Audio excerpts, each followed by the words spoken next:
First of all, Jurgen, obviously you've announced today that Virgil van Dijk has signed a new long-term contract. Can you just give us your reaction to that good news for the football club?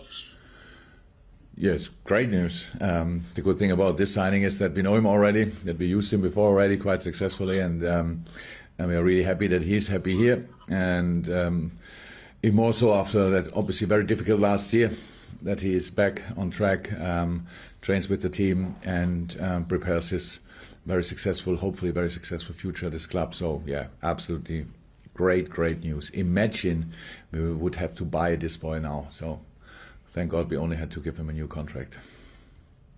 And as you prepare to kick off the new season, how much are you as a group all looking forward to being back in front of, well, nearly full stadium and back in front of fans? Yeah, we got a little sense of obviously how it is with fans again last Sunday and Monday, so it was absolutely great and changed the whole game. The little difference is now that we obviously play at Norwich and not at Anfield, and they will be exactly as desperate as our people were before they went back to Anfield. So we are better ready for a proper fight there. That's what we are preparing for all the time now, because the competition starts and the pre-season friendlies are over. So it's nice to try a few things, to test here and there, but now all the other stuff is there again. We play for points, we play for our supporters, obviously, for fulfilling expectations, dreams, whatever. So that is the difference. But we had the longest preseason for a while, especially the longest preseason with a big squad together. A lot of players were involved in a full preseason. Some came back at least early enough, some came back a little bit later. So, but now they're all here, and it's a good situation, and that's what you want at the end of a preseason, that you have a few choices to make, and then to start the season with the first game. And we know the intensity will now be completely different, and we think in a moment we are ready for it, but we have to prove that on Saturday. Okay, thank you, Vinny. 2 for Steve Wyeth, and then we'll go to Juliet Farrington from the BBC. Hello there, Jurgen. Having Hi. said you've had that pre-season to work with your players, and considering all the injury problems you had last season, how close are you to having the team you want to select for the first game of the campaign? Oh, they're all here, and all our players are here in the moment, and that means we have to make selection. But of course, for example, Hendo and Thiago started late to train, so their pre-season, if you want, started last week, and they need it because we don't prepare for one game. We prepare for a full season with a lot of games, with the most intense league in the world. So apart from that, all the others trained at least 2 weeks, and some of them have said train 5 weeks. So I have exactly the situation I want to have. I hope it stays like this, that we had so far we have no major injuries apart from Robbo, obviously, who is not available for the weekend, and Curtis, but he is fit again. It's just a protocol, and we of course respect that. And so that's it, and that's now the situation, a good situation, but still I have to make some decisions. And you mentioned there the intensity of the Premier League, considering that some of your rivals have gone out and really invested heavily this summer.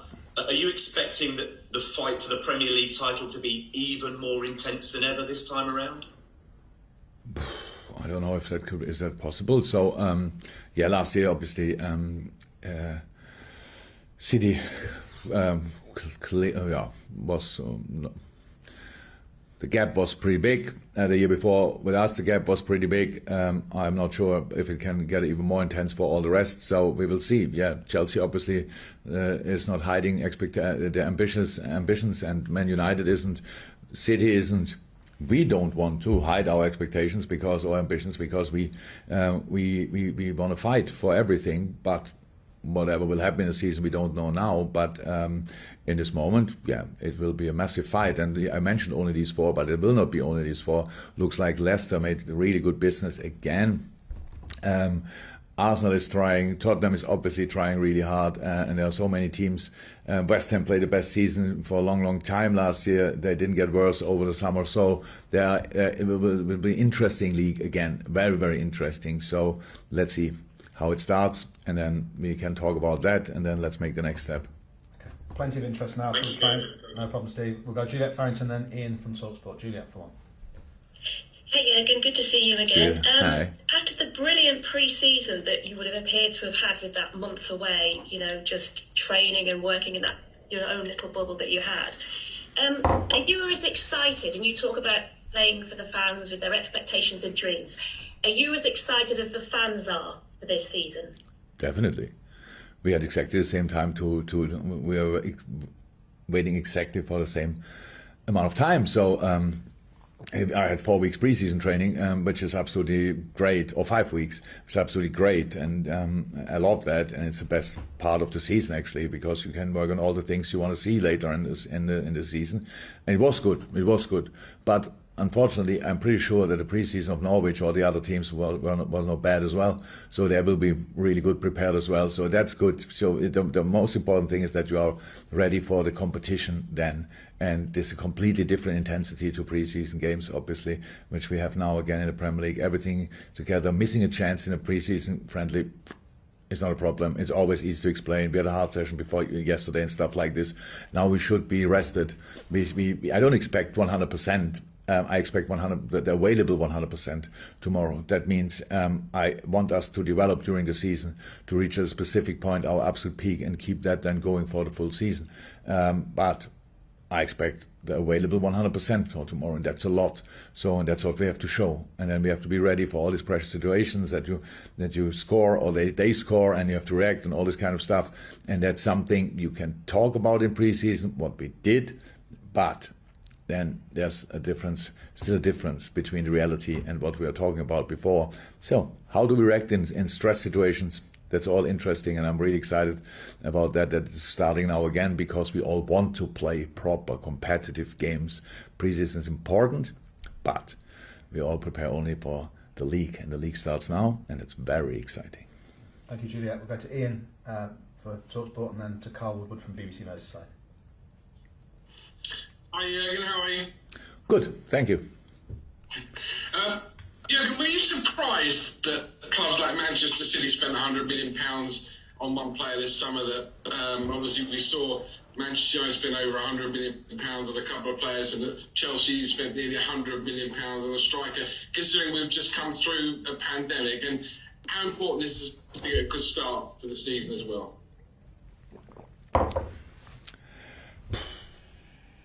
February 2020, when the pandemic started, and nobody knew how long it will be, and on. I was hoping, obviously, that it's over in a month, in 2 months, whatever. Now we are so much smarter. We know so much more about it, and it's still difficult time.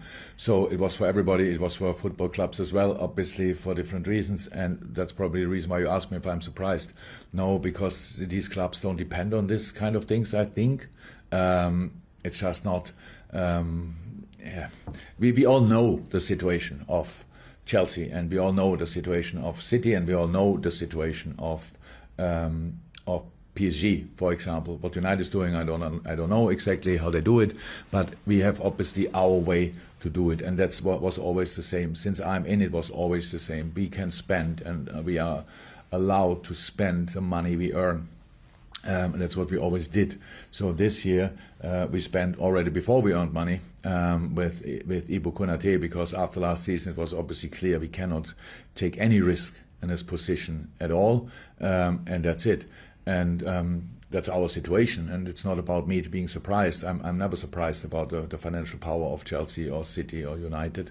I'm long enough in the country to know that they always find a solution to do these kind of things, and for us, it's our way. So we keep the team together. That's an important part of business as well.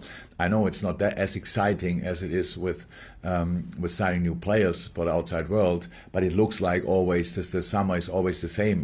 People think if you don't sign, you don't work. That's not the case. We are constantly thinking about the presence.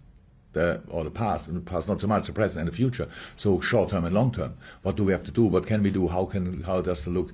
How has the team to look this year? How will it look next year? And all this kind of stuff. And that's the situation. So maybe not the most exciting, but if you are a real Liverpool fan, you are really happy about the news the club delivered in the last few weeks. So signing Alisson Becker until I don't know when. The same with Trent Alexander-Arnold, Fabinho. Who else did? Sorry. Oh, Virgil. Yeah, obviously only recently. So and others will follow. So that's great. That's absolutely great news, but it's just not as spectacular out there, obviously, seen as it was. But if other teams wanted to sign these players, they would have to pay a lot of money, and we have them already, so that's good. So now we have a really good squad together.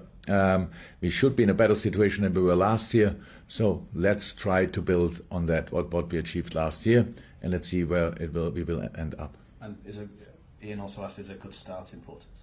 Sorry? Is a good start important, as opposed to is a bad start important? Yeah. A good start is important, but we wouldn't stop if we couldn't start well. So that's the case. But yeah, I love to win the first game, but I think it would be disrespectful to talk about these kind of things before we face Norwich even. So we have to go there. We will do that this afternoon to have a nice sleep overnight, play there tomorrow afternoon, and I know how good they are, and I know how great the job is Daniel Farke is doing there. They obviously gave him, for a situation, for a club like Norwich, is incredible trust in him, a new 4-year contract, which is absolutely great.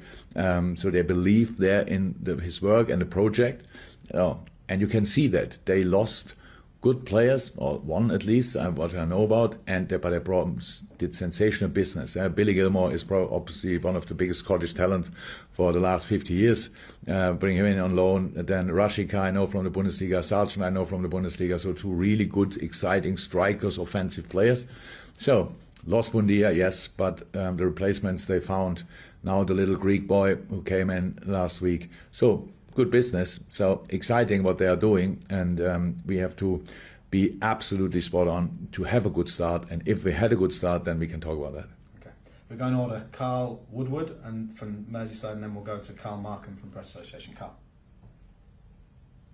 Hi Jurgen. Hi Carl.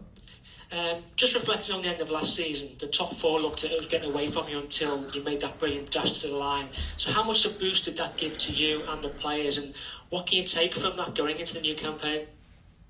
Oh, absolutely. We had a lot. This kind of never give up, and I would like to say that I had 10 games before the end of the season that I thought, oh come on, we can do that still and stuff like this. It wasn't like that. I didn't think about it. That helped. I just thought, come on, let's win the next game. Let's see where we end up. In the end, that's what helped. So we just stayed in the situation. Yes, last 2-3 games, we knew it's kind of in our own hands again, and there came pressure up again. We came through it. We for us, the 3rd place last year was really not far off the other positions in the 2 years before in the league, to be honest, and was really special with all the problems we had. We found in the end a way how to win football games, and now that's a very important message, obviously, because there's one way how you play when you are at your absolute best. That's obviously great to watch and what you want to see, and makes winning football games more likely. But then there is another way to win football games when you are not at your best, when you have to solve problems. We need a little bit to find this way exactly how we can do it. It's not that it's rocket science and we didn't know how it works, but we needed a little bit to get used to this slightly different approach. And but we found it early enough. Finished the situation. It was obviously absolutely sensational feeling, and yes, that will help us because it is another experience we made together, and how all experiences, when you get through them, then you are smarter than before. Okay, Carl, one question if that's okay. So we've got 2 more to come after you, then a breakout. Carl Markham. No problem. Hi Jurgen. Hi. Hi. I'm sorry this won't bother Virgil, but there's so much expectation placed on his return. I'm just wondering if that's right. That's a fair thing to assume. It's Virgil. So, and Virgil was out for a long time. He's now training with the team for 3.5 weeks, which is absolutely great. Played minutes in different games, played long, could have played last game, I'm pretty sure could have played 90 minutes. We just didn't try to do it, and so he's in a good shape, and it's an important player for us, so I'm really happy with the situation. Superb. And then Neil and James to finish. Sorry, we are busy today, and then we go to the breakout. Neil. Hi Jurgen, you okay? Hi Neil, yeah. Yeah, just want to ask about Harvey Elliott. I mean, he made a big impression in pre-season. Last season, he went out on loan quite late in the window. Would you say that he's moved past that situation now and he's made himself part of the first team squad for this season? That's the plan. That's the plan. He showed up in an exceptional way. He was not the only one, but of course Harvey's only 18, so it might be really exceptional. The only problem Harvey has, we don't treat him like an 18-year-old boy, at least not in training sessions and on the pitch, because it's just his football is pretty mature in a lot of moments. Off the pitch, he's much more a kid than on the pitch, and so that's really exciting. Yes, we are happy about that. He brings. Like all our midfielders, they're all different, and it brings different dimension into the game, which is good. His overview is great, dribbling, top, passing, range, really good, and a lot of things. So it's really interesting. So he played at top preseason, but so did Kate Gordon. He's only 16, and that's the situation. If you don't have these spaces in the squad, you block these boys, and we have to keep these spaces open for these exceptional talents. That's what we try. It's not always possible, and it doesn't mean it will happen next week, next month, next year. It's just we need to show that we are a club who gives the opportunity to these kind of boys and to these kind of talents, and that's what we want to show, and that's why it was really, really good preseason so far for him, and let's see how we can use that. Thank you, Neil. And before we go to the embargo section, just a reminder for those who are putting their hands up, we have been on for a while, so I can't take everybody who's going to put their hand up in it, but if you want to do so now, I'll try to admit you. James, to finish the open section.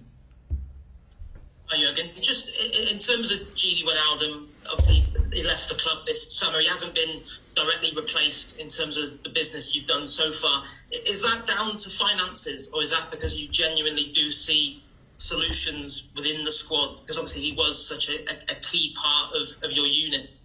He was absolutely.